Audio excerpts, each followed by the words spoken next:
బాపట్ల జిల్లా చిన్నగంజాం మండలం మోటిపల్లి వద్ద బంగాళాఖాతం అలకల్లోలంగా మారింది.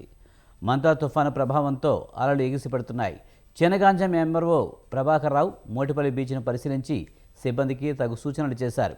మత్స్యకారులు ఎవరూ వేటకు వెళ్లవద్దని, కార్తీక మాస స్నానాలు ఆచరించేవారు ఈ 3 రోజులు సముద్రం దరిదాపులకు రావద్దని సూచించారు.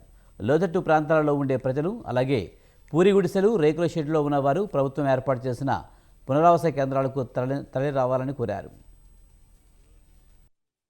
తుఫాను ప్రభావం ఉన్నందున మత్స్యకారులు ముఖ్యంగా వేటకు వెళ్ళరాదు.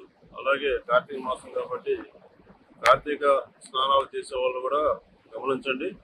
ఈ 3 రోజుల తర్వాత మీరు సముద్ర స్నానం చేసుకోవచ్చు అని చెప్పి తెలియజేస్తున్నాం. అలాగే పూరిలలో ఉన్న వాళ్ళకి, రేకులలో ఉన్న వాళ్ళకి ఒక విజ్ఞప్తి ఏంటంటే, రీహాబిలిటేషన్ సెంటర్స్ అనేది ఏర్పాటు చేశాము.